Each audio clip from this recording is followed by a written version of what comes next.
কদরের রাতে দোয়া করলে ওই দোয়া আল্লাহ ফিরায় না। লাইলাতুল কদর খায়রুম মিন আলফি শাহর।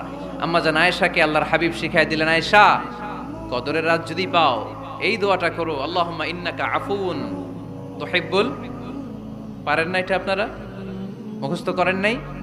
আল্লাহুম্মা ইন্নাকা তুহিব্বুল আফওয়া ফাআফু আন্নি।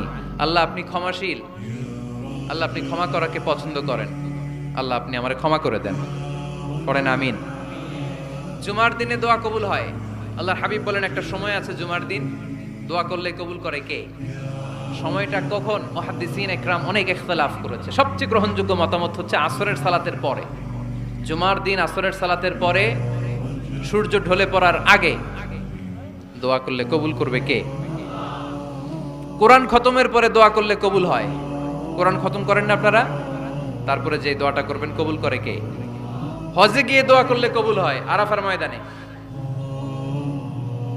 তাওয়াফ করা অবস্থায় মুলতাজামে দাঁড়িয়ে। হজ উমরা করছেন কারা কারা দেখি? মাশাআল্লাহ, হাত নামান। যারা করে নাই আল্লাহ তাদেরকেও যাওয়ার তৌফিক দিও।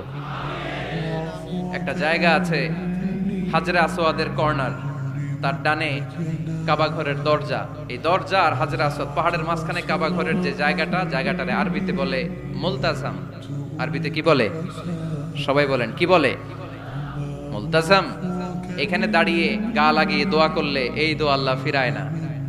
আমরা যেন সবাই মুলতাজামে দাঁড়িয়ে দোয়া করতে পারি। খুব ধাক্কা ধাক্কি ওই জায়গায়, সবাই চায় মুলতাজামে দাঁড়িয়ে দোয়া করি, কারণ ওখানে দাঁড়িয়ে দোয়া করলেই কবুল হয়ে যায়। তো ধাক্কা ধাক্কির মধ্যে, অনেক ধাক্কা ধাক্কির মধ্যে এক হুজুর চান্স পাইছে।